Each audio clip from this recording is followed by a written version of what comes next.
Tu rêves de gagner de l'argent sur Internet tout en portant ton pyjama préféré? Eh bien, tu vas découvrir ici la vidéo la plus complète que tu n'aies jamais vue sur ce sujet, rien de moins. Ici, je te présente des solutions en ligne réelles et concrètes. Alors, accroche-toi bien, mets un pouce bleu et abonne-toi à la chaîne si ce n'est déjà fait. Prêt? C'est parti!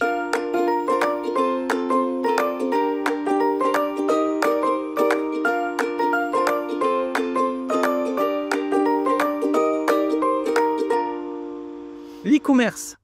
L'e-commerce, c'est une des premières options auxquelles on pense quand on parle de revenus en ligne. Et pour cause, c'est un marché énorme. En France, il représentait plus de 146 milliards d'euros en 2022, avec une croissance annuelle de 15%. Aujourd'hui, créer une boutique est beaucoup plus simple qu'avant. Si tu es passionné par un produit, tu peux littéralement monter un business en quelques jours. Mais attention, ça ne veut pas dire que c'est facile. Il y a deux manières principales de vendre en ligne. Gérer son propre stock ou faire du dropshipping. Si tu gères ton stock, tu achètes tes produits en gros, tu les entreposes et tu les expédies toi-même. Tu as plus de contrôle, des marges plus élevées, mais ça demande un investissement de départ et un risque plus important. Si ton stock ne se vend pas, tu te retrouves avec des cartons plein les bras. Le dropshipping, lui, te permet de vendre sans stock. Tu mets en ligne des produits que ton fournisseur expédie directement à tes clients. C'est plus simple à gérer, mais les marges sont plus faibles et la concurrence est rude. Beaucoup se lancent là-dedans en pensant que c'est un moyen facile de faire de l'argent et se plantent. Le dropshipping représente environ 25% des nouvelles boutiques créées sur Shopify. Mais la plupart des débutants se ruinent en pub Facebook pour vendre des produits sans intérêt. Si tu gères ton stock, tu peux espérer des marges de 30 à 50%. Après les frais d'envoi et de stockage. En dropshipping, c'est plutôt donc entre 20 et 30% parce que ton fournisseur prend sa part. Et j'espère que tu n'es pas du genre à proposer des produits à la limite de l'arnaque, acheter 3 € sur AliExpress et revendu 50 à un pauvre gars qui se retrouve avec une breloque en plastoc qui sera cassée au bout de 2 semaines, n'est-ce pas? Mais bon, stock ou dropshipping, peu importe. Il ne faut pas s'attendre à gagner des milliers d'euros du jour au lendemain. Construire une boutique rentable prend du temps. Compte entre 6 mois et 1 an pour avoir des revenus stables, à condition de bien bosser ton référencement, tes pubs et ta relation client. Alors comment se lancer et ne pas échouer? La première erreur, c'est de choisir un produit au hasard. Pour réussir, il faut une niche rentable, un produit qui répond à un besoin qui n'est pas trop saturé et qui se vend bien. Pour ça, il existe des outils comme Google Trends pour voir ce qui est recherché ou des plateformes comme Big Boy, Salé ou Desserts et Jungle Scout qui aident à identifier les produits qui cartonnent. Ensuite, il faut une boutique qui inspire confiance. Shopify et WooCommerce sont les deux options principales. Mais ce n'est pas juste une question de design. Ton site doit être optimisé pour la conversion. Autre élément essentiel, le marketing. Beaucoup pensent qu'il suffit de mettre des produits en ligne pour vendre. C'est faux. La publicité sur Facebook et Instagram est un passage quasi obligatoire. Mais il faut savoir tester et optimiser. Les réseaux sociaux, notamment TikTok, peuvent aussi être des machines à trafic si tu sais créer du contenu qui attire l'attention. Le SEO est un autre levier important. Plus ton site est visible sur Google, moins tu dépenses en publicité. Et pour automatiser certaines tâches, il existe plein d'outils qui te permettent de gagner du temps sur la gestion de tes commandes et de ton service client. D'ailleurs, le service client est un facteur clé. Répondre vite et bien peut transformer un acheteur mécontent en client fidèle. Un client satisfait, c'est un client qui revient et qui recommande. Se former pour réussir est important. Il y a des tonnes de formations gratuites pour apprendre l'e-commerce. Shopify propose des cours via son Shopify Academy. Udemy a des formations complètes sur le dropshipping et l'e-commerce. Et sur YouTube, on trouve des tutos très détaillés. Ce que tu peux faire dès maintenant. Si l'e-commerce t'intéresse, la meilleure chose à faire tout de suite, c'est de te familiariser avec la création d'une boutique. Tu peux t'inscrire absolument gratuitement sur Shopify Partners et créer des boutiques test sans les mettre en ligne. Ça te permettra d'apprendre les bases avant de te lancer pour de vrai. Et surtout, s'il te plaît, ne tombe pas dans le piège du dropshipping bas de gamme. Si tu veux réussir sur le long terme, vends des produits de qualité, soigne ton image de marque et travaille vraiment ton marketing. Tu es doué de tes mains? Tu crées des bijoux, des illustrations, des objets artisanaux? Bonne nouvelle, ça peut devenir une source de revenus en ligne. Il existe deux modèles principaux, vendre des objets physiques que tu fabriques toi-même ou créer des designs pour du print on demand. Le concept est simple pour le print on demand. Tu crées un design et des plateformes comme Printful, Redbubble ou Amazon Merch l'impriment à la demande sur des t-shirts, des mugs ou d'autres objets. Aucun stock, aucune logistique, juste de la création. L'avantage, c'est que tu peux tester sans prendre de risques.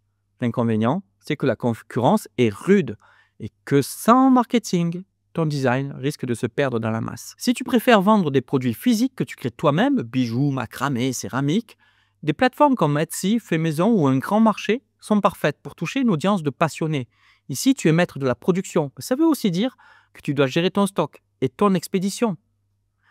Combien peut-on gagner avec ce type de business? Eh bien, les revenus varient énormément selon le modèle et l'effort fourni. Print on Demand rapporte de 2 à 10 euros de marge par produit. Avec un bon marketing et un catalogue fourni, atteindre 200 à 500 euros par mois est possible, mais ça prend du temps. Pour l'artisanat, sur Etsy, un vendeur moyen gagne entre 300 et 500 euros par mois après un an en moyenne. Mais les meilleurs dépassent les 1000 euros grâce à une offre bien pensée et de la pub. Dans les deux cas, ce n'est pas de l'argent facile. Il faut de la régularité et un vrai travail sur la visibilité. Le marketing est obligatoire si on veut être trouvé. Peu importe que tu vendes du fait main ou du print on demand, si tu ne maîtrises pas un minimum le marketing digital, tu risques d'avoir du mal à vendre. SEO, réseaux sociaux et publicité sont des leviers incontournables. YouTube regorge de tutos pour apprendre à créer des designs avec Canva ou Photoshop. Et les plateformes comme Etsy ou Redbubble proposent des guides pour optimiser tes ventes. Alors, peut-on vivre de l'artisanat en ligne? Oui, mais ce n'est pas l'activité la plus scalable. Contrairement à d'autres business en ligne, il est difficile d'automatiser complètement la production. Tu devras sans cesse créer de nouveaux modèles, suivre les tendances et gérer ton marketing. Pour le print on demand, il y a des opportunités à explorer. Créer des collections, collaborer avec des influenceurs ou même ouvrir ta propre boutique Shopify. Pour l'artisanat, tu peux élargir ton catalogue, participer à des marchés et pourquoi pas recruter d'autres créateurs pour développer ta marque. Mais attention, si tu n'as pas une vraie passion pour la création, tu risques de vite t'essouffler. Alors, qu'est-ce que tu peux faire dès maintenant si ce type de business t'intéresse? Le meilleur moyen de tester, c'est d'agir tout de suite. Ouvre un compte sur Etsy ou Printful. Prépare quelques designs ou produits et mets-les en ligne, tout simplement. Partage ton lancement sur les réseaux et vois ce que ça donne. Et oui, on a testé nous-mêmes ce business. Si tu veux voir à quoi ça ressemble, eh bien, jette un œil à notre boutique sur digitalnomadfamily.com. Autre business possible pour avoir de l'argent sur Internet, commercialiser des produits à télécharger, des revenus passifs, peut-être pas totalement. Vendre des produits digitaux, c'est l'un des business en ligne les plus intéressants. Pas de stock, pas de logistique, juste un fichier que les clients peuvent télécharger immédiatement après l'achat. Mais attention, ce n'est pas parce que c'est passif qu'il n'y a pas de travail. Le plus gros effort, c'est la création. Un bon produit digital demande du temps, de la recherche et une vraie compréhension de ton marché, des besoins de ton client. Quelques exemples de produits digitaux rentables. Des templates Canva, modèles pour posts Instagram, présentations, etc. Les thèmes et templates web, WordPress, Bootstrap, HTML, CSS, etc. Les plugins Photoshop et Lightroom, les effets, des filtres. Les presets musicaux d'effets sonores pour les créateurs de contenu, les polices de caractères et les mock-ups qui sont très demandés par les graphistes, les photos libres de droit vendues sur des plateformes comme Adobe Stock, les fichiers Notion, qui est un outil d'organisation et de productivité, les produits en private label rights, des e-books, des articles de blog que tu peux acheter et revendre sous ton nom. Les NFT, c'est de l'art digital qui est vendu sur la blockchain, mais là, c'est un autre débat. Alors, où vendre tes produits digitaux? Les plateformes ne manquent pas, Gumroad et Selfie pour vendre directement. Etsy pour les templates et fichiers créatifs. Creative Market et Envato Market pour les ressources graphiques, par exemple. Adobe Stock et Shutterstock pour les photos. OpenSea pour les NFT. Combien peut-on gagner avec les produits numériques? Eh bien, tout dépend du produit et de la demande. Un template Canva peut se vendre entre 5 et 50 euros. Un thème WordPress entre 30 et 100 euros. Un preset Photoshop entre 10 et 50 euros. Une police de caractère, 10 à 50 euros. Une photo libre de droit, 25 cents à 10 euros par téléchargement. Mais ce qui fait la différence, c'est la récurrence des ventes. Un fichier peut être vendu en illimité sans coût supplémentaire, ce qui crée un revenu potentiellement exponentiel. Mais alors, comment se lancer? 1. Choisis un produit en fonction de tes compétences actuelles. 2. Fais une mini-étude de marché. Regarde ce qui se vend bien sur Etsy, Gumroad, Envato, selon ton produit. 3. Crée un premier prototype et peaufine-le. 4. Mets-le en ligne rapidement pour tester la demande. Comment réussir? Eh bien, comme toujours, ce n'est pas juste une question de produit. Pour vendre, il faut savoir ce que veut ton marché et répondre à un besoin précis. Maîtriser un minimum le marketing, encore une fois, le SEO, la pub, les réseaux sociaux. Créer régulièrement de nouveaux produits pour garder un catalogue vivant, et ça peut être assez épuisant. Optimiser tes ventes avec des packs, des bundles et même des abonnements. Certains créateurs vont plus loin et développent des formations pour enseigner leur savoir-faire, mais ça, on en parle juste après. En effet, comment monétiser ton savoir? En créant des formations en ligne. Celle-ci, c'est un peu le rêve. Tu partages ton expertise, tu aides des gens et en plus, ça peut devenir une vraie source de revenus. Mais avant de te voir en gourou du savoir digital, il faut comprendre que créer une bonne formation et surtout la vendre, ça ne s'improvise pas. Déjà, où est-ce que tu peux vendre ta formation? Tu as, on va dire, 3 options disponibles. La première, c'est d'avoir ton propre site. C'est ce qu'on fait avec notre boutique Famille Nomade Digital. On utilise WordPress avec WooCommerce et d'autres plugins pour exploiter nos formations. L'avantage, c'est que tu es totalement indépendant. Tu fixes tes prix, tu contrôles l'expérience utilisateur et personne ne vient te piquer une part du gâteau. L'inconvénient, c'est que ça demande un peu de compétences techniques et un vrai travail sur la vente et la promotion. Si tu veux une solution plus simple, il y a les plateformes spécialisées comme System.io ou Podia. Elles te permettent d'héberger tes formations sans avoir à gérer l'aspect technique. En gros, tu te concentres sur ton contenu et la plateforme s'occupe du reste. Le problème, c'est que tu es tributaire de leurs règles, de leur visibilité. Si un jour elles changent leurs conditions ou augmentent leurs tarifs, tu n'as pas vraiment ton mot à dire, c'est pas chez toi. Et puis, il y a les marketplaces d'apprentissage comme Udemy ou tuto.com. Là, l'avantage, c'est que ces sites ont déjà une audience énorme, donc ils peuvent t'amener des clients. Mais c'est encore pire là. Bon, déjà, ils prennent une commission, et pas qu'un peu. Udemy, par exemple, peut garder jusqu'à 75% de tes ventes si l'acheteur vient d'une promo qu'ils ont lancée. Tu bosses, ils encaissent. Bon, ça peut être un bon point de départ, mais ça, au long terme, c'est pas... Voilà, il vaut mieux construire ton propre écosystème. Alors, est-ce qu'on devient riche avec une formation en ligne? Oui et non. Si tu espères te faire un SMIC en un mois, oublie. Un formateur débutant peut espérer entre 100 et 500 euros par mois avec son premier cours. Avec du temps et plusieurs formations, certains arrivent à 2000 ou 5000 euros par mois, mais ça prend 6 à 12 mois d'efforts en moyenne. Ceux qui explosent vraiment sont souvent dans des thématiques ultra demandées, comme la programmation, l'IA ou le business en ligne. Un bon cours sur Python ou sur ChatGPT peut générer des dizaines de milliers d'euros, mais il y a aussi une concurrence absolument féroce. Alors, comment se lancer rapidement? La première étape, c'est de choisir une thématique rentable, pas forcément un truc révolutionnaire, mais un domaine où il y a une vraie demande. Un bon indicateur, c'est encore une fois Google Trends ou les questions les plus posées sur des sites comme Answers the Public. Ensuite, il faut structurer son contenu. Un bon cours, c'est un cheminement clair, découpé en petites étapes. Les vidéos doivent être courtes, dynamiques et engageantes. Pour le matériel, pas besoin de studio professionnel. Un bon smartphone, un micro-cravate correct et un bon éclairage et c'est parti. Le montage peut se faire sur des logiciels gratuits comme DaVinci Resolve ou des outils simples comme Camtasia. Puis vient la question de où publier ta formation. Si tu veux démarrer vite, Udemy ou tuto.com, c'est une option. Mais si tu veux construire un vrai business, mieux vaut partir sur un site perso ou une plateforme comme System.io. Mais vendre une formation, ce n'est pas juste la poster et attendre les ventes. Il faut apporter de la vraie valeur. Déjà, il faut avoir une audience. Et puis, il faut savoir expliquer de façon claire, donner des conseils actionnables et éviter le blabla inutile. On en voit trop qui balancent des formations à l'arrache avec 0 fond. Si ton élève ressort en ayant l'impression d'avoir appris quelque chose de concret, c'est gagné. Sinon, il ne reviendra pas et il parlera de toi en mal. Autre point clé, mettre à jour ton contenu. Une formation qui vieillit mal, c'est une formation qui cesse de se vendre. Les sujets évoluent et si tu veux rester pertinent, il faut suivre le mouvement et surtout créer une communauté. Un bon formateur, ce n'est pas juste un vendeur de vidéos, c'est quelqu'un qui accompagne, qui répond aux questions, qui donne envie d'aller plus loin. Si tes étudiants réussissent grâce à toi, non seulement ils reviendront, mais ils parleront de toi autour d'eux. Et si tu veux aller encore plus loin, il y a des stratégies pour transformer ta formation en véritable business. Certains proposent des formations premium à plusieurs milliers d'euros.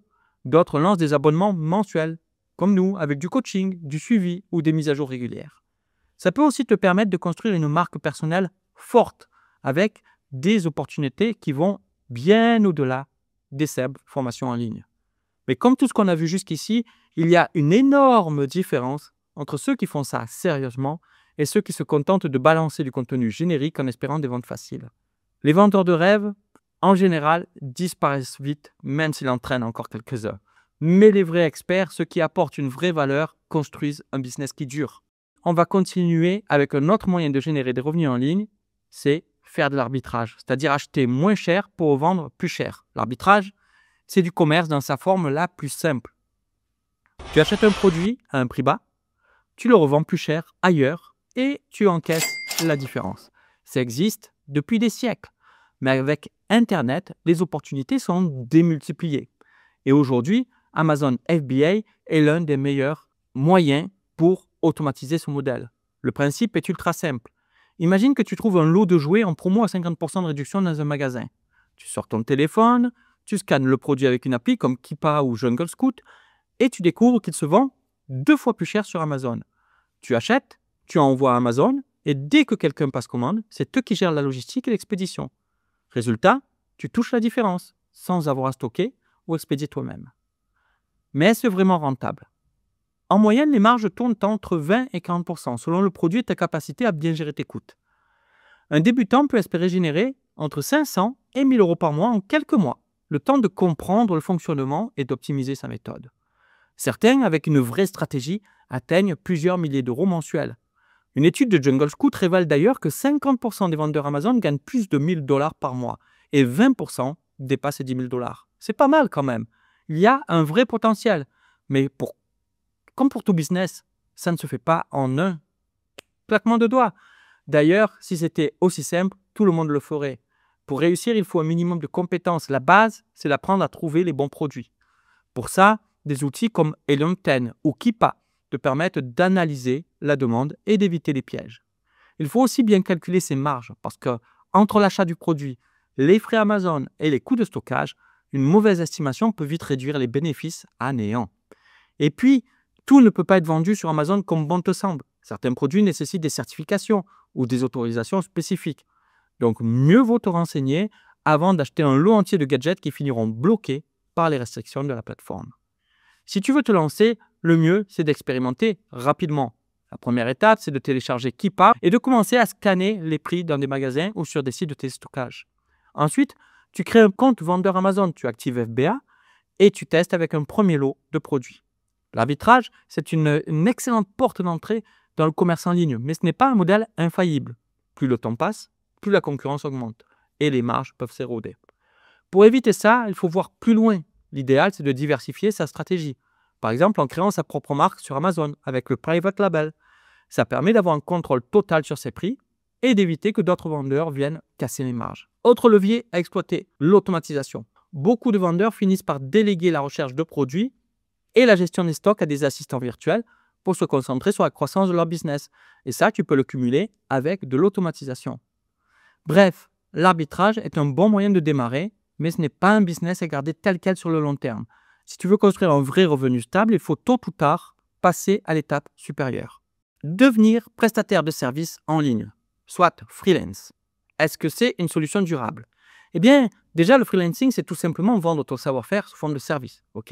Aujourd'hui, il existe des tonnes de métiers qui s'exercent à distance. Rédacteur web, assistant virtuel, graphiste, développeur, community manager, monteur vidéo, créateur UGC, etc.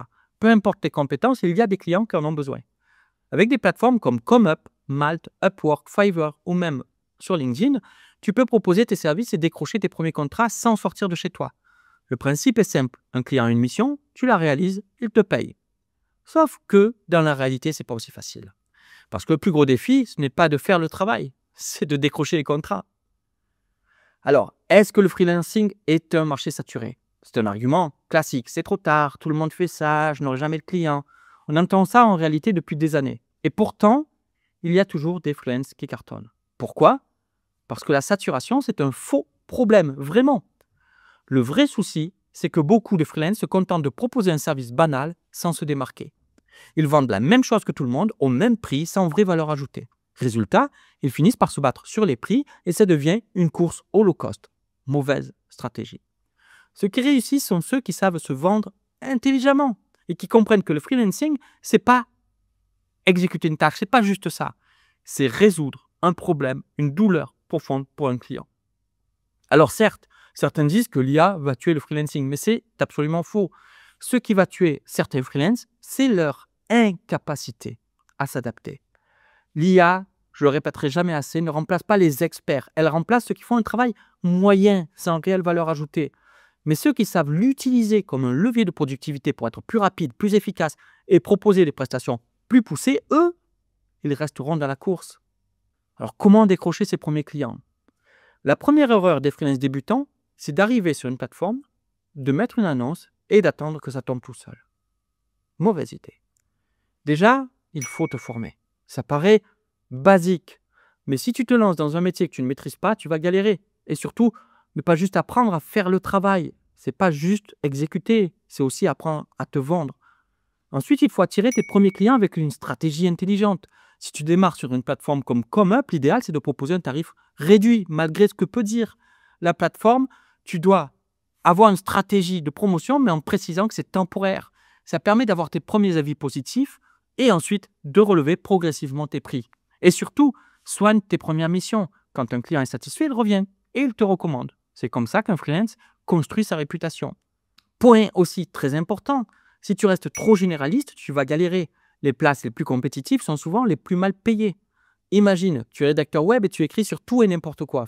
Face à toi, il y a des milliers de rédacteurs web qui font la même chose. Résultat, tes tarifs restent bas et c'est compliqué de sortir du lot. Maintenant, si tu te spécialises par exemple dans la rédaction SEO pour le domaine de la finance, tu touches une audience plus ciblée avec des clients prêts à payer plus cher. C'est ce qu'on appelle l'océan bleu. Là où il y a peu de concurrence, où tu peux fixer tes prix et où tu n'as pas besoin de te battre pour chaque mission. Combien peut-on gagner en freelance? Eh bien, tout dépend de ton niveau et de ta stratégie. Au début, les tarifs sont souvent entre 15 et 25 euros de l'heure. Ça peut même être plus bas si tu dois construire ton expérience, que tu es en apprentissage. Et c'est normal, il faut se faire une place. Mais très vite, avec des avis et une bonne spécialisation, tu peux monter à 50, 70, voire, pourquoi pas, 100 euros de l'heure dans certains domaines. Quand j'ai commencé comme rédacteur web en 2017, j'avais un objectif clair, atteindre 2 000 euros par mois en 3 mois. Résultat, 5 000 euros par mois en moins de 6 mois. Et ce, simplement en appliquant une stratégie intelligente sur ComeUp. Est-ce qu'il est possible de débuter en freelance sans tout connaître? Bien oui, si tu structures bien ton offre. Sur une plateforme comme ComeUp, tu ne vends pas un métier, tu vends une prestation précise. Par exemple, au lieu de dire « je suis graphiste », tu proposes « création de vignettes YouTube optimisée pour le clic ». Résultat, tu n'as pas besoin de tout savoir sur le graphisme, juste sur cette prestation. Tu deviens ultra efficace, tu crées des templates, tu optimises ton processus. Tu peux apprendre et ajouter d'autres offres ensuite. C'est le même principe pour l'assistance virtuelle qui explose en ce moment. Si tu te spécialises, tu as plus de chances de te démarquer. Il faut trouver ta spécialisation, ta thématique, ton client cible. Alors, comment se former pour réussir en freelance? YouTube regorge de tutos gratuits. Il y a des plateformes aussi comme Udemy ou tuto.com qui proposent des formations accessibles. Mais si tu veux une méthode plus cadrée, tu peux rejoindre l'une de nos formations spécialisées disponibles sur notre site famillenomadedigital.com.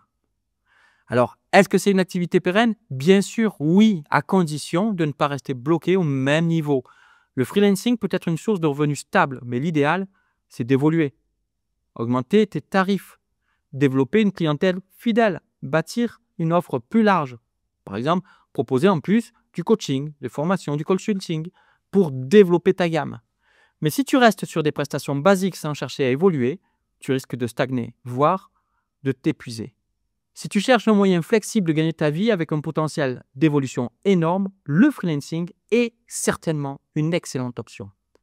Ce n'est pas un plan pour devenir riche en 3 mois, mais avec une vraie stratégie, en quelques mois, tu peux atteindre un revenu confortable et même en faire une carrière à long terme. Maintenant qu'on a vu comment vendre ses compétences en tant que service, passons à une autre manière de générer des revenus en ligne. Et si tu montais ta chaîne YouTube? YouTube, c'est bien plus qu'une plateforme de vidéos. C'est un véritable levier pour créer une audience, partager une passion et générer des revenus. C'est d'ailleurs un bon moyen de communiquer autour d'un autre moyen d'avoir des revenus. Mais contrairement à ce qu'on pourrait croire, ce n'est pas réservé aux influenceurs ou aux vlogueurs ultra charismatiques. Aujourd'hui, tu peux bâtir une chaîne YouTube et la monétiser sans même montrer ton visage. Alors comment ça fonctionne? L'idée est simple. Tu publies des vidéos régulièrement sur une thématique qui intéresse un public précis. Au fil du temps, si tes contenus plaisent et attirent de plus en plus de spectateurs, plusieurs options s'offrent à toi pour monétiser ta chaîne. D'abord, il y a la publicité via le programme YouTube Partner, mais attention, ce n'est pas magique. Pour activer la monétisation, il faut atteindre 1000 abonnés et 4000 heures de visionnage, et même après ça, ne t'attends pas à toucher des milliers d'euros. En moyenne, le revenu publicitaire tourne autour de 50 cents à 4 euros pour 1000 vues. Alors oui, avec 100 000 abonnés, tu peux espérer 500 à 2000 euros par mois rien qu'avec YouTube AdSense. Mais le vrai potentiel de YouTube ne vient pas de la pub. Les YouTubeurs qui gagnent bien leur vie diversifient leurs revenus, partenariat avec des marques, affiliation, vente de formation ou de produits digitaux ou promouvoir tes propres produits. Et surtout, tu n'as pas besoin d'être une star pour réussir. Il y a des tonnes de chaînes qui cartonnent sans jamais montrer leur créateur. Prenons un exemple. Tu peux créer des vidéos de stock footage avec une voix off qui raconte une histoire, ou publier des musiques relaxantes, des tutoriels logiciels, des résumés de livres animés, des vidéos de motivation, des analyses économiques. Il y a des formats ultra efficaces qui ne nécessitent ni caméra ni apparence publique. D'ailleurs, les niches les plus rentables sur YouTube ne sont pas forcément celles qu'on imagine. Les chaînes de finance, business en ligne, développement personnel ou tech ont un CPM bien plus élevé que le divertissement ou le gaming. Alors concrètement, comment tu te lances? D'abord, il faut une idée claire de ta niche. Pas besoin de chercher une thématique révolutionnaire, mais choisis un domaine où tu peux apporter quelque chose d'unique. Ensuite, rédige un plan pour tes premières vidéos. Pas besoin de matériel pro, un simple smartphone et un bon éclairage suffisent pour démarrer. Ce qui compte, c'est la régularité. YouTube adore les créateurs qui publient souvent. Plus tu postes, plus tu augmentes tes chances d'être recommandé. Et surtout, chaque vidéo doit donner envie d'en voir une autre. Ensuite, il faut travailler les titres, les descriptions et les miniatures.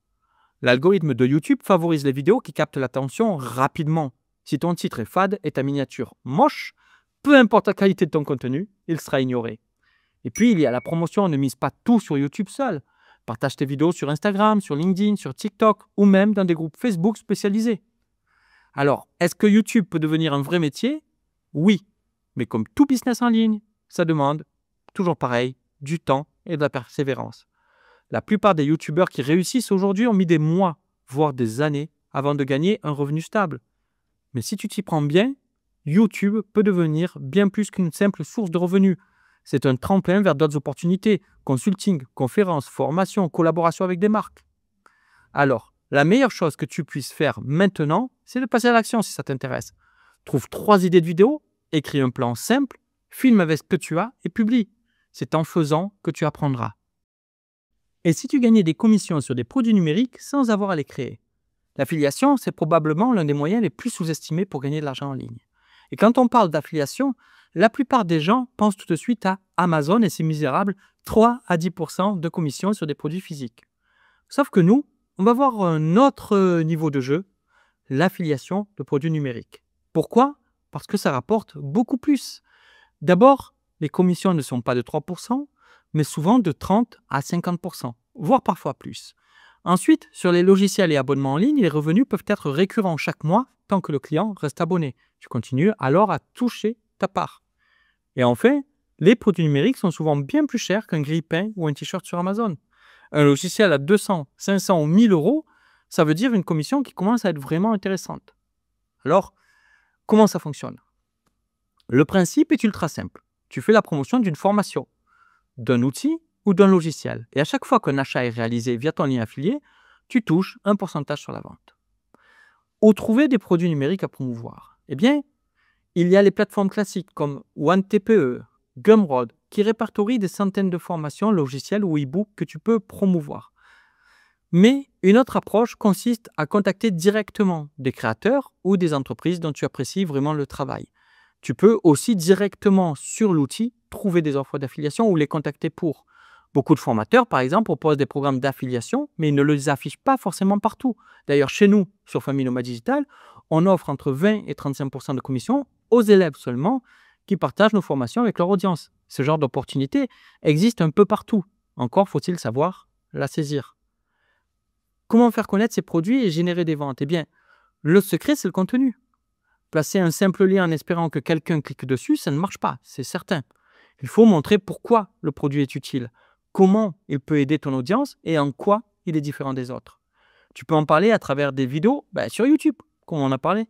Tu vois, tu cumules les business, des posts Instagram, des stories TikTok ou des articles de blog. Ce qui marche, c'est de montrer comment toi-même tu l'utilises, quels résultats tu obtiens avec et pourquoi tu les recommandes. Un bon témoignage vaut 1000 fois plus qu'un simple lien glissé dans un texte. Et là où ça devient puissant, c'est que certains contenus peuvent continuer à générer des commissions pendant des mois, voire des années. Un article bien référencé ou une vidéo YouTube qui marche bien peut te rapporter de l'argent en continu sans que tu aies besoin d'y toucher. Alors, est-ce que ça peut réellement rapporter? Au début, avec une petite audience, il faut quand même avoir une audience. Et si tu as une toute petite audience, franchement, il ne faut pas s'attendre à des miracles. Les premiers mois, avec encore une fois un peu de followers, c'est souvent quelques dizaines d'euros ici et là. Mais en optimisant bien ta stratégie, atteindre 200 à 500 euros par mois, en 6 à 12 mois, on va dire, c'est réaliste. Les affiliés les plus sérieux qui travaillent avec des créateurs en direct et négocient des commissions plus élevées peuvent aller bien au-delà. Sur des produits haut de gamme, certains touchent plusieurs milliers d'euros par mois, uniquement grâce à des recommandations bien ciblées. Alors, si tu veux te lancer dans l'affiliation, le meilleur conseil, commence par un produit que tu utilises toi-même et que tu recommanderais naturellement, même si tu ne gagnais pas d'argent. Regarde s'il propose un programme d'affiliation. Si oui, inscris-toi et commence à en parler autour de toi en expliquant pourquoi elle t'a aidé. L'erreur classique, c'est de juste balancer un lien sans rien expliquer. Les gens n'achètent pas un produit, ils achètent une solution à un problème. Plus tu montres concrètement comment ça peut les aider, plus tu auras de ventes. Et surtout, reste authentique. Si tu fais la promo d'un produit juste pour l'argent, ça se verra et ton audience ne te suivra plus. L'affiliation peut devenir une source de revenus très stable, mais seulement si tu construis une relation de confiance avec les gens qui te suivent. Si cette activité ne marche pas pour toi, tu auras quand même acquis des compétences en marketing, en copywriting et en création de contenu qui te seront utiles dans presque tous les autres domaines. Vient l'auto-édition en ligne. Écrire un livre et le publier soi-même, c'est devenu plus simple que jamais. Plus besoin d'envoyer ton manuscrit à des maisons d'édition et d'attendre des mois pour souvent recevoir un refus. Aujourd'hui, avec Amazon Kindle Direct Publishing ou KDP, tu peux publier ton livre en quelques clics et le rendre accessible à des millions de lecteurs dans le monde. L'énorme avantage, c'est que tu gardes le contrôle sur tout. Le contenu, la couverture, la mise en page, surtout le prix. Contrairement à l'édition traditionnelle où les auteurs touchent une fraction vraiment ridicule des ventes, et je peux te le dire, j'ai déjà été édité, avec KDP, que j'ai choisi maintenant, tu peux récupérer jusqu'à 70% du prix de ton e-book.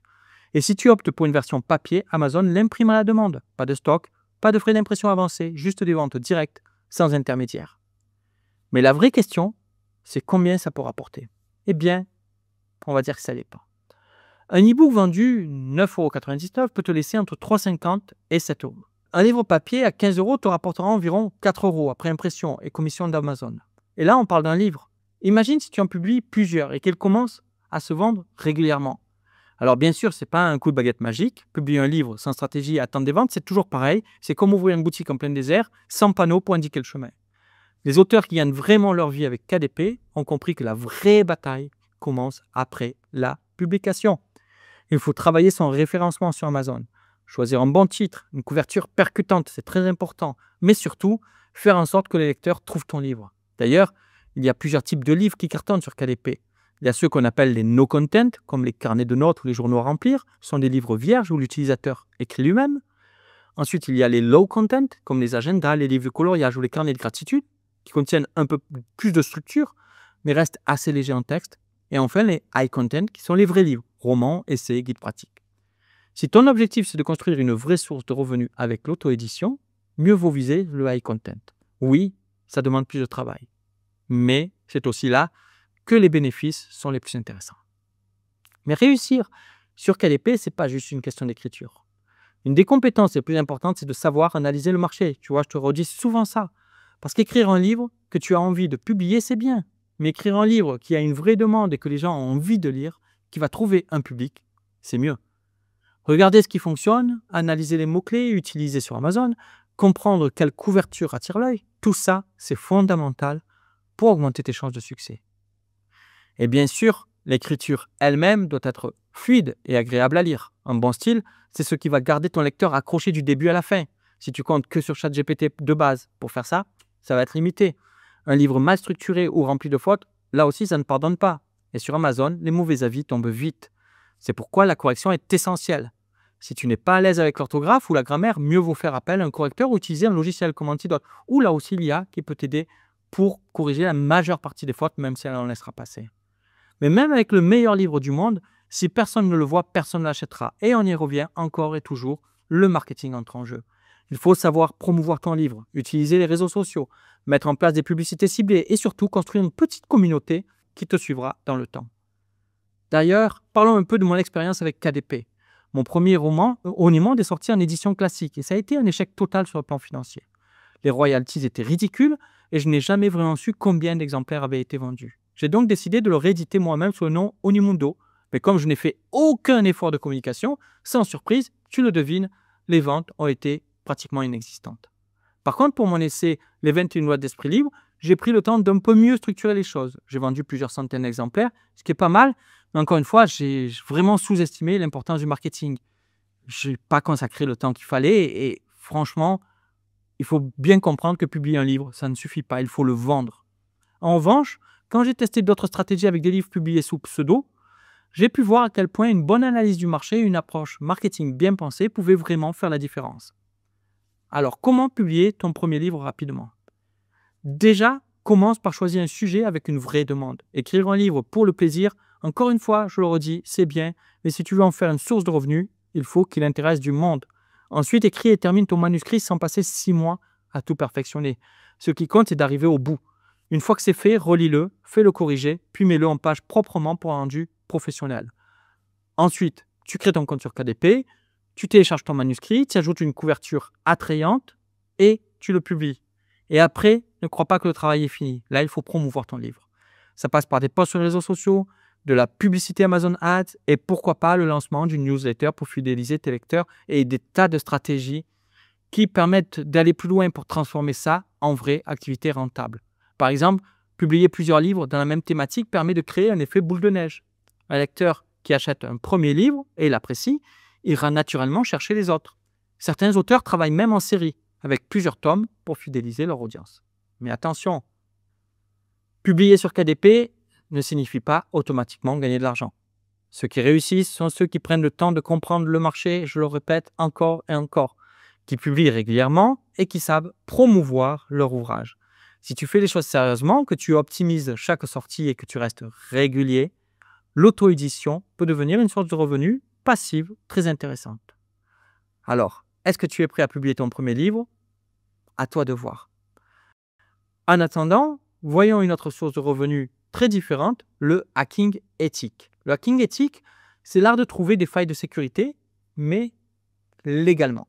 Contrairement aux hackers malveillants, tu travailles avec l'autorisation des entreprises pour tester leur système et repérer les vulnérabilités avant que des cybercriminels ne les exploitent. Et ce n'est pas du bénévolat. Il existe des programmes de bug bounty. Dans ces programmes, les entreprises te payent pour chaque faille que tu découvres et que tu signales correctement. Des plateformes comme HackerOne, Bugcrowd ou Synack connectent les hackers éthiques aux entreprises. Google, Facebook ou même des gouvernements utilisent ces services pour renforcer leur sécurité. En 2022, les hackers éthiques ont gagné plus de 40 millions de dollars collectivement sur HackerOne seulement. Et certains experts peuvent toucher des dizaines de milliers d'euros pour une seule faille critique. Alors, combien peut-on gagner dans le hacking éthique? Tout dépend du type de faille que tu trouves.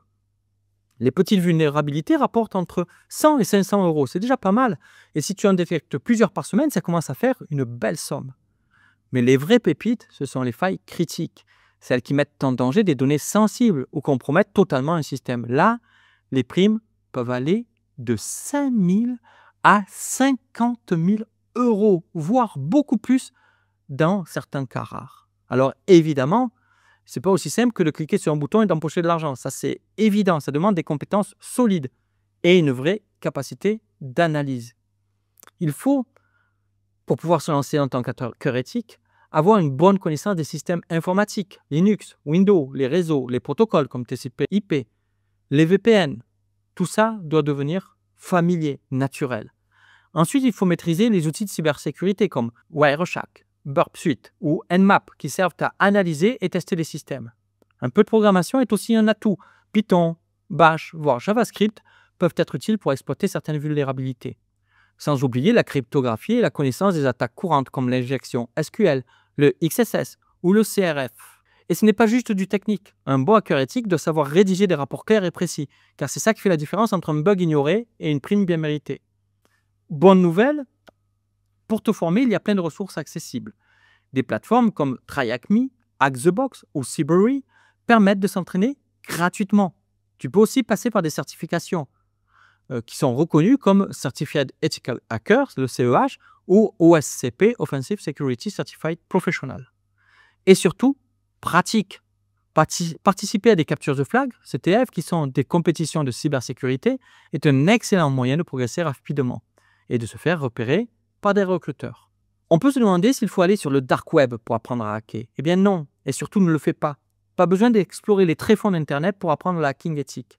Les plateformes légales te permettent de pratiquer sans danger et sans risquer d'attraper un malware au passage. Si tu veux progresser en toute sécurité, protège ton environnement de travail, utilise un antivirus à jour, un pare-feu et entraîne-toi sur une machine virtuelle pour éviter de compromettre ton propre ordinateur.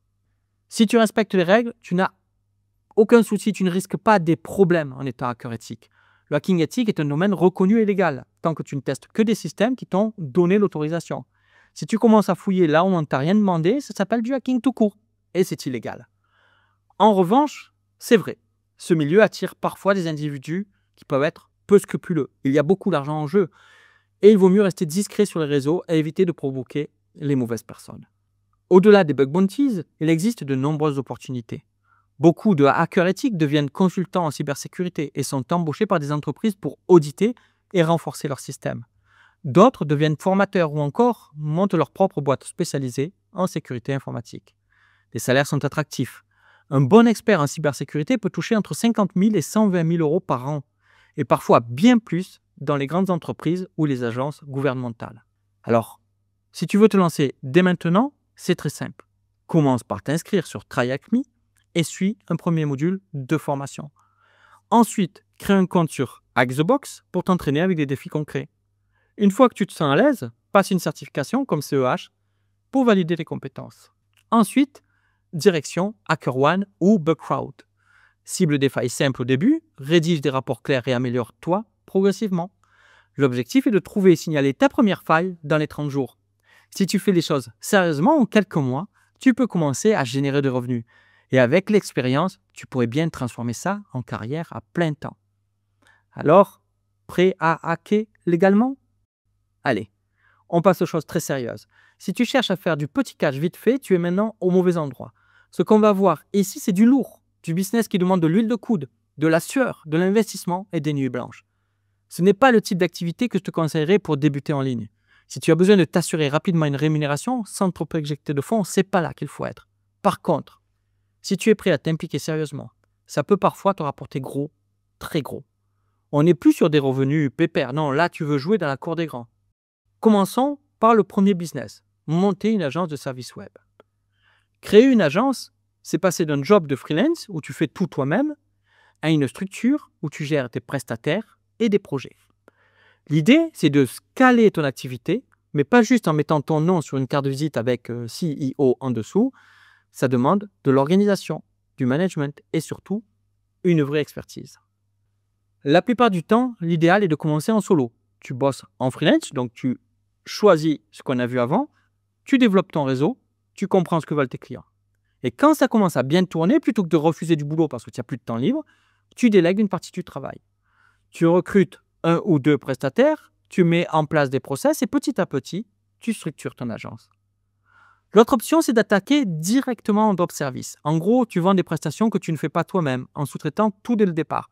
L'idée paraît séduisante sur le papier, mais en réalité, c'est un coup à perdre totalement le contrôle si tu ne maîtrises pas au moins un minimum ce que tu vends. Et ce n'est pas quelque chose que je conseille. Si ton prestataire livre un travail médiocre, c'est ta réputation qui prend le coup. Alors, quel chiffre d'affaires on peut générer avec une agence? Ça dépend du secteur et de ta capacité à bien gérer tes équipes et tes projets. Les petites agences, entre 60 000 et 150 000 euros de chiffre d'affaires annuel. C'est ce qu'on voit généralement après 1 ou 2 ans d'activité. Une agence bien installée avec 5 à 20 employés peut grimper entre 500 000 et 2 millions d'euros par an. Et les grosses structures, certaines dépassent les 5 millions d'euros, mais là, on parle de business très bien rodé avec des équipes solides et des années d'expérience. Côté rentabilité, les agences bien gérées tournent autour de 20 à 30% de marge nette. Si tu gères mal tes coûts ou que tes process sont chaotiques, par contre, ça peut vite devenir une galère financière.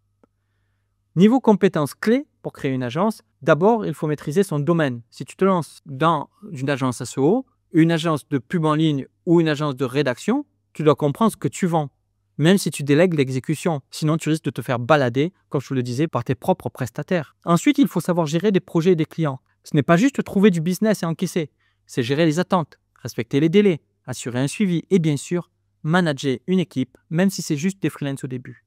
Un bon chef d'agence sait encadrer son équipe, c'est clair. Il sait optimiser les process et garantir la qualité du travail soigné. Pour lancer ton agence rapidement, pas besoin d'embaucher toute une équipe dès le départ. Commence petit et efficace. Si tu es déjà freelance, attends d'avoir trop de boulot pour gérer seul. Puis sous-traite une partie du travail. Commence par un prestataire de confiance, puis un deuxième. L'objectif, c'est de structurer un mini-système qui fonctionne et qui assure une qualité constante. Et surtout, ne vends pas des prestations que tu ne peux pas assurer. Rien de pire qu'un client qui découvre que le service n'est pas à la hauteur. Mieux vaut livrer au-dessus des attentes et fidéliser plutôt que d'enchaîner les promesses intenables et les remboursements forcés. La clé pour transformer une petite agence en succès, c'est la constance et la qualité. Standardise autant que possible tes services pour que chaque projet soit livré avec le même niveau de rigueur, peu importe qui dans ton équipe le gère. Ensuite, pense diversification intelligente. Si tu as une agence SEO, pourquoi ne pas proposer aussi du content marketing ou de la pub en ligne? L'idée, c'est d'offrir des services complémentaires sans pour autant t'éparpiller. Et attention, monter une agence, c'est aussi tenir dans le temps. D'après l'INSEE, 60% des agences survivent plus de 5 ans, ce qui est déjà mieux que la moyenne des entreprises en France. Mais ça veut dire aussi que 40% se plantent avant. Souvent, c'est parce qu'elles n'ont pas su gérer la croissance, la trésorerie ou la qualité des livrables. Si tu tiens bien tes processus, que tu construis une bonne réputation et que tu gardes tes marges sous contrôle, tu peux aller loin. Certains réussissent à revendre leur agence après quelques années. D'autres fusionnent avec d'autres structures pour passer au niveau supérieur. Alors, par où commencer concrètement? Si tu veux vraiment te lancer, ne reste pas dans l'analyse éternelle. Pose un plan clair, ne serait-ce que sur une page Notion. Quel service? Qui fait quoi? Comment tu trouves tes clients? Parce que c'est quand même très important. Une fois que tu as une idée précise, passe à l'action. Fixe ta première tâche de délégation dès aujourd'hui, même un truc simple. Ça te mettra le pied à l'étrier et ça te fera entrer dans une logique d'agence plutôt que de freelance solo. L'objectif, c'est de bâtir une structure rentable et fiable, pas juste un business qui tourne un an et s'effondre. Alors, est-ce que tu es prêt à monter ton agence? À toi de voir. Créer un SaaS ou une application mobile, c'est développer un logiciel accessible en ligne ou sur smartphone qui offre un service spécifique aux utilisateurs en échange d'un abonnement ou d'un paiement unique.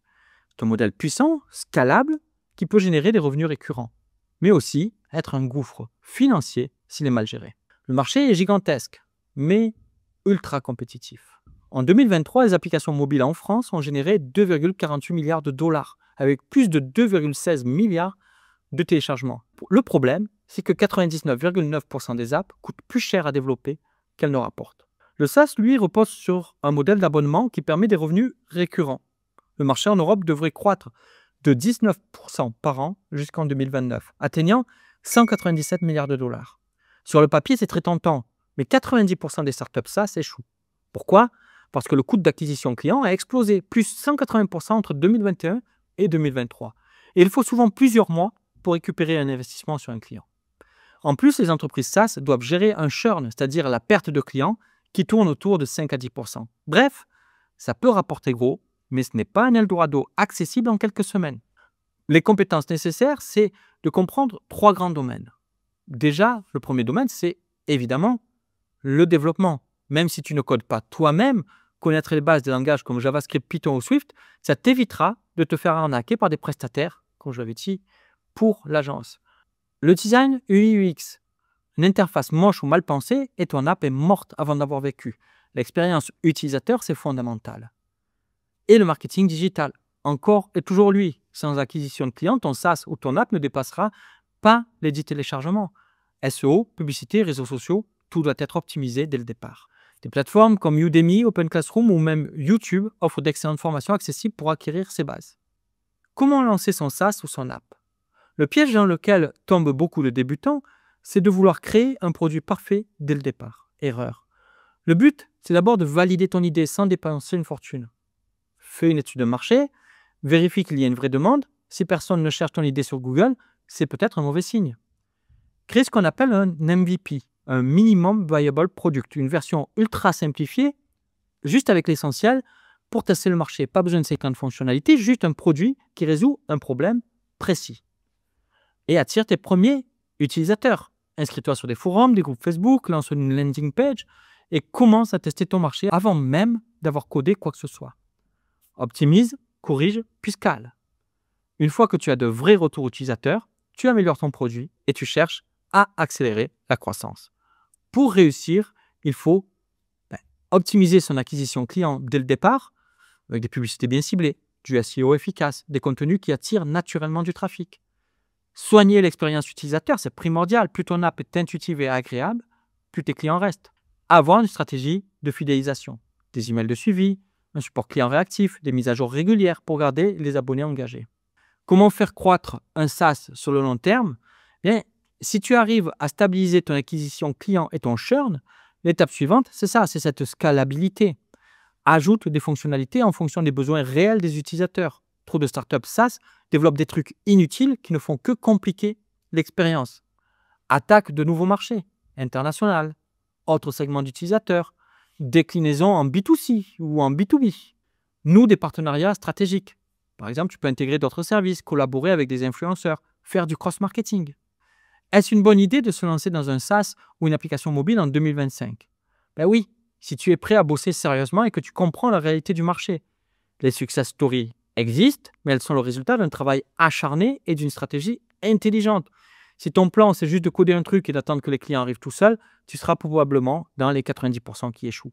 Par contre, si tu valides ton idée intelligemment, que tu soignes ton acquisition et ton churn, alors tu peux créer un SaaS ou une app qui génère des revenus solides et récurrents. Ça ne va pas forcément se faire du premier coup. Peut-être que la première fois sera un échec, mais la deuxième fois, tu amélioreras, tu feras autre chose, mais tu auras l'expérience. À toi de voir si tu veux tenter cette aventure qui est difficile. Une autre aventure difficile, c'est de fabriquer son propre jeu vidéo.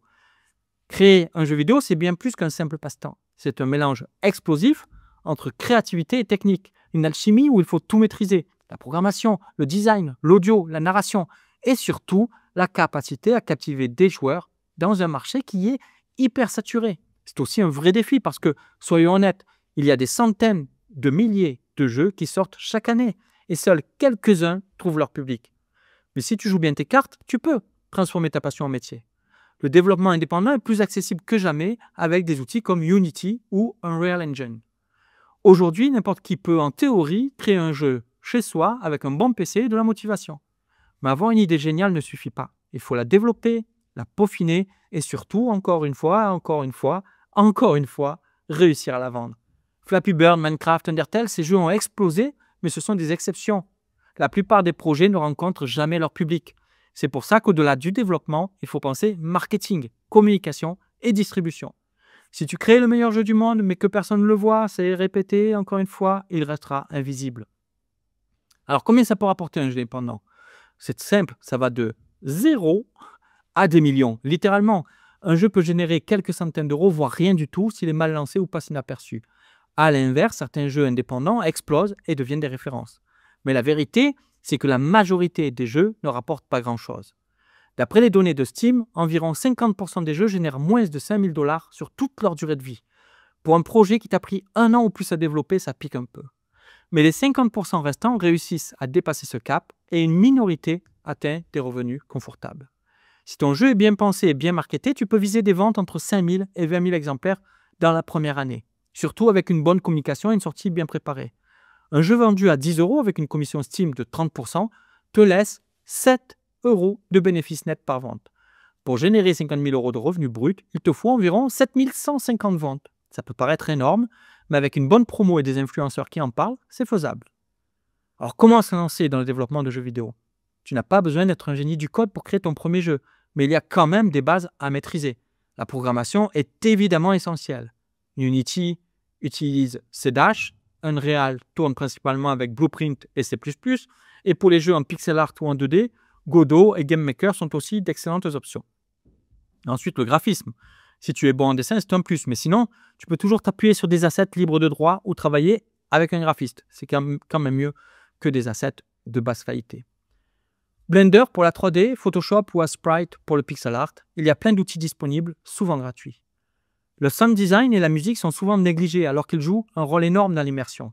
Si tu veux créer tes propres sons, Audacity ou FL Studio peuvent t'aider, mais tu peux aussi trouver des bibliothèques de sons gratuites ou travailler avec un compositeur indépendant. Et enfin, le fameux marketing, parce que ton jeu peut être une pépite, il faut vraiment que tu fasses en sorte de le promouvoir. Il faut savoir pitcher ton projet, capter l'attention sur les réseaux sociaux, créer une communauté et anticiper la sortie sur Steam, itch.io ou l'App Store. Ceux qui percent dans le game dev solo ont souvent suivi les mêmes recettes. Il y a des stratégies pour réussir en indépendant. D'abord, les game jams. Ces compétitions où il faut créer un jeu en quelques jours sont un excellent moyen de progresser et de tester des idées. Beaucoup de jeux devenus célèbres ont commencé comme ça. Ensuite, il faut prototyper rapidement. Ne passe pas 6 mois sur une idée sans la confronter à un public. Montre ton jeu, même imparfait, récolte des retours et ajuste. Stardew Valley a été peaufiné pendant des années grâce au retour des joueurs. Une autre clé du succès, c'est de créer une communauté. Avant même que ton jeu ne sorte, partage ton avancement sur X, sur Discord, sur Reddit, sur TikTok. Plus tu engages ton audience, plus tu maximises tes chances de faire un bon lancement. Parmi les développeurs indés, ceux qui ont cartonné, comme Toby Fox avec Undertale ou Eric Barron avec Stardew Valley, ont construit une relation forte avec leurs fans. Le crowdfunding, comme Kickstarter ou Patreon, peut aussi être un tremplin. Ça permet d'avoir une base de financement avant même la sortie et de tester si ton projet intéresse du monde. Si des gens sont prêts à payer à l'avance pour voir ton jeu exister, c'est un très bon signal. Mais surtout, il faut savoir se différencier. Il y a des milliers de jeux qui sortent chaque année. Pour avoir une chance, il faut soit une mécanique de gameplay originale, soit un univers marquant, soit une direction artistique qui se démarque. Et bien sûr, ne néglige jamais la promotion. Les jeux indés qui explosent aujourd'hui, ce n'est pas que grâce à leur qualité. C'est aussi parce qu'ils ont été bien marketés. Among Us a dormi pendant 2 ans avant d'être découvert par des streamers et de devenir un hit planétaire. Un bon exemple, c'est Logan, notre fils. Depuis qu'il est gamin, il adore créer des jeux. À 15 ans, il a sorti Tiny Marble sur iOS et Android. C'était un projet simple, mais il l'a mené à bien. L'an dernier, on a bossé même ensemble sur Speedo, un jeu de quiz rapide. Il a reçu de bons retours, mais il n'a pas percé principalement parce que, comme je te l'ai dit, je n'ai pas mis assez d'efforts dans le marketing et ça a fait un flop. Mais Logan ne s'est pas arrêté là. Il bosse depuis des années sur un RPG, un projet qu'il porte depuis plus de 10 ans. Il continue d'affiner son univers, de développer ses mécaniques et d'apprendre de ses erreurs. Son plus gros défi, comme pour beaucoup de créateurs talentueux, le marketing. Il adore créer, mais vendre son jeu, c'est une autre histoire. Pourtant, c'est indispensable. Pour passer à l'action immédiatement, si tu veux te lancer, ne perds pas de temps à trop réfléchir. Télécharge Unity, Unreal Engine ou Godot et commence avec un tutoriel simple. Fixe-toi un premier objectif, créer un prototype jouable en moins d'1 mois. Et surtout, montre ce que tu fais. Participe à une game jam. Publie tes essais sur itch.io. Commence à parler de ton projet sur X, sur Discord ou Reddit. C'est en partageant et en testant que tu avanceras le plus vite. Si c'est vraiment ta passion, sache que c'est un parcours long, mais incroyablement excitant. Peut-être que ton premier jeu ne marchera pas, peut-être même pas le deuxième. Mais si tu persistes, si tu améliores tes compétences, que tu apprends à mieux vendre tes créations, alors, un jour, tu pourras sortir ton propre jeu et voir des milliers de joueurs y jouer. Et si tu devenais influenceur, tu sais, les réseaux sociaux, ce monde magique, où un chat peut devenir plus célèbre qu'un acteur oscarisé, et où tout le monde partage son repas comme s'il avait été préparé par un chef étoilé. Mais derrière ces stories et ces vidéos virales, il y a aussi un vrai business. Et si tu transformais ton addiction au like en un véritable revenu? Parce que oui, aujourd'hui, il est tout à fait possible de gagner de l'argent en créant du contenu. Mais comme toujours, ce n'est pas aussi simple que ça en a l'air. Tout commence par le choix de ta niche. Tu es passionné de voyage, de mode, de gaming, de développement perso, ou même de plantes d'intérieur? Tant mieux.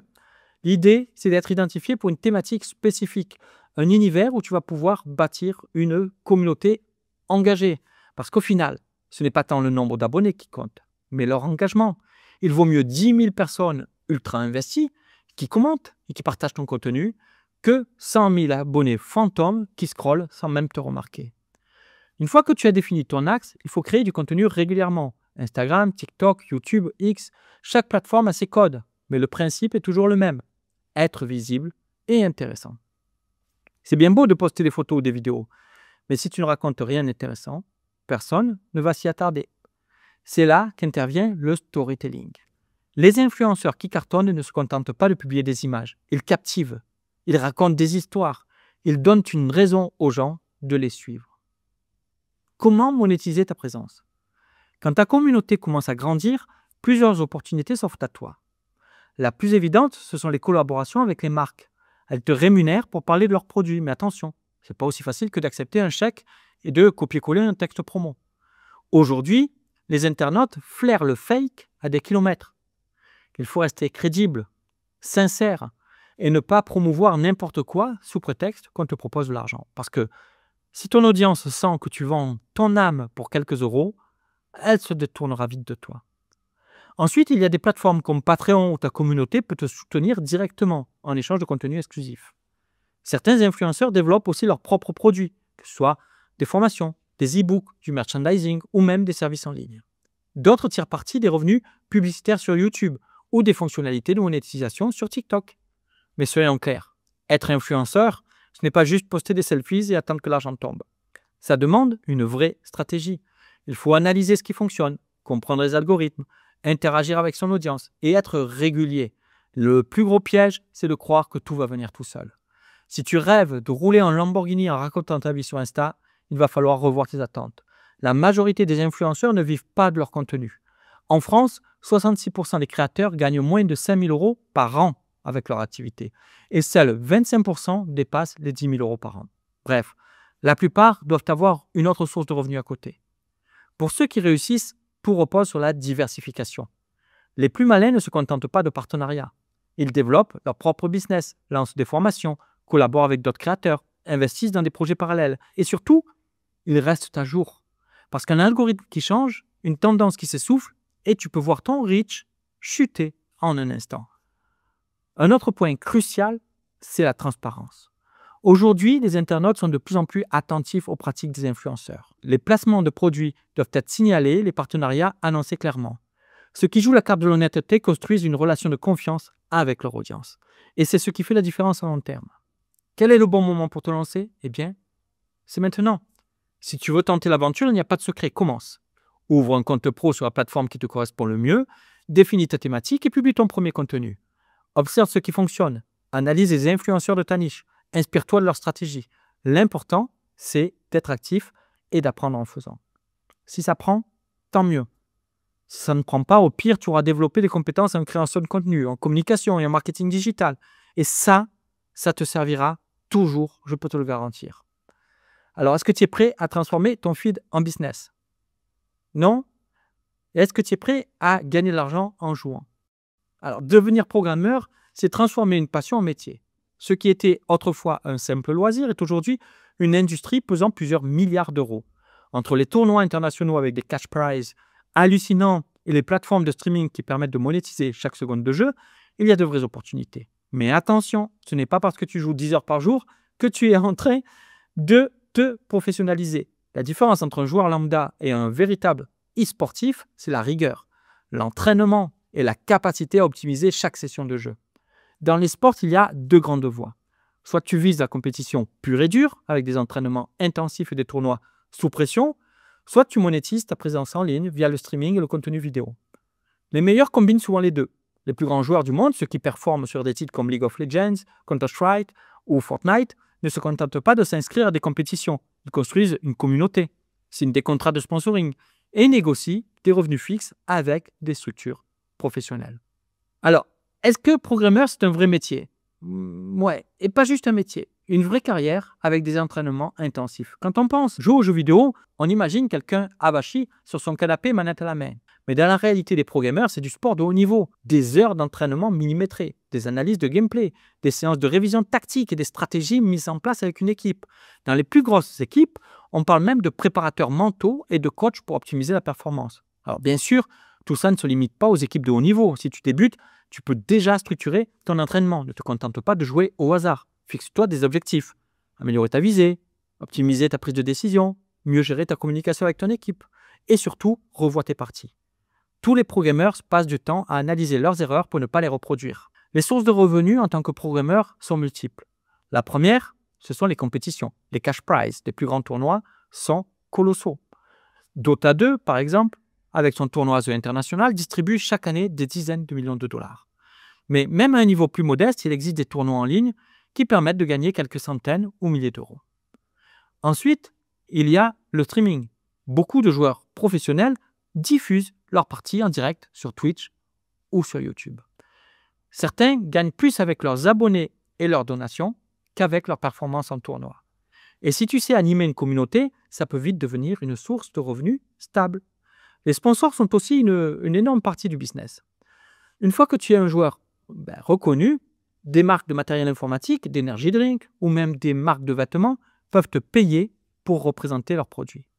Certains contrats montent à plusieurs centaines de milliers d'euros par an. Enfin, le coaching est une autre manière de rentabiliser ton expertise. De nombreux joueurs semi-pro ou amateurs cherchent à progresser et sont prêts à payer pour des conseils personnalisés. Des plateformes comme Metafi permettent de proposer des sessions payantes aux joueurs qui veulent améliorer leurs compétences. Alors, qu'est-ce que c'est le salaire d'un joueur pro? Ça donne quoi? Les écarts sont immenses. Certains joueurs touchent un salaire mensuel fixe s'ils sont dans une équipe pro qui peut varier entre 2 000 et 20 000 euros par mois selon le jeu et la notoriété du joueur. Les plus grandes stars, elles, peuvent signer des contrats à plusieurs millions. Mais il faut être réaliste. Tout le monde ne gagne pas des fortunes en jouant. C'est comme au foot. La majorité des joueurs semi-professionnels doivent cumuler plusieurs sources de revenus pour en vivre correctement. Et pour ceux qui ne sont pas dans des structures officielles, il faut être malin et diversifier ses activités pour générer un revenu régulier. Quelle est la différence entre jouer pour s'amuser et jouer pour performer en fait? C'est ici que beaucoup se trompent. Il y a une différence énorme entre passer du temps sur un jeu et s'entraîner comme un programmeur. Jouer pour le plaisir, c'est lancer une partie sans trop réfléchir, profiter d'un moment, rigoler avec ses potes. S'entraîner, c'est une toute autre approche. C'est travailler des mécaniques précises, analyser ses erreurs, répéter des actions encore et encore jusqu'à atteindre la perfection. Un vrai entraînement est structuré. Par exemple, un joueur de FPS ne se contentera pas d'enchaîner les parties. Il passera du temps sur des exercices de visée, étudiera des cartes pour connaître les meilleures positions et analysera les mouvements des joueurs professionnels. Un joueur de MOBA, lui, pourra se concentrer sur des aspects comme le farming, la prise de décision en équipe ou le positionnement pendant les combats. Si tu veux savoir si tu es vraiment en train de t'entraîner ou juste de tuer le temps, pose-toi la question: est-ce que je progresse? Est-ce que je peux identifier mes erreurs et savoir comment les corriger? Est-ce que j'ai un plan d'amélioration clair? Si tu veux te lancer dans le pro gaming, la première étape, c'est de choisir ton jeu. Tous les jeux ne permettent pas d'avoir une carrière pro. Il faut qu'il y ait une scène compétitive active, des tournois, des opportunités. Une fois ton choix fait, fixe-toi un plan d'entraînement. Travaille tes points faibles, suis des joueurs plus expérimentés, rejoins une équipe et participe à des tournois, même des petits tournois. Si tu veux aller plus loin, commence à streamer. Crée une chaîne Twitch ou YouTube. Partage tes sessions, donne des conseils, interagis avec ton audience. Plus tu développeras ta notoriété, plus tu auras d'opportunités pour monétiser ta passion. Et surtout, sois patient. Réussir dans l'e-sport, ça prend du temps. Il y a énormément de concurrence et seuls les plus motivés et disciplinés y arrivent. Mais si tu es prêt à travailler dur, alors pourquoi gâcher un rêve et ne pas tenter? Si tu veux vraiment te donner une chance, commence dès maintenant. Fixe-toi un objectif clair, participer à un tournoi, atteindre un certain classement, lancer une chaîne de streaming. Teste-toi, vois où tu en es et ajuste ton entraînement en conséquence. Le gaming n'est plus juste un passe-temps. Aujourd'hui, c'est un vrai business. Mais comme tout business, il demande du travail, de l'engagement et une vraie stratégie. Si tu es prêt à jouer sérieusement, alors peut-être que dans quelques années, on parlera de toi comme du nouveau prodige de l'e-sport. Et voilà.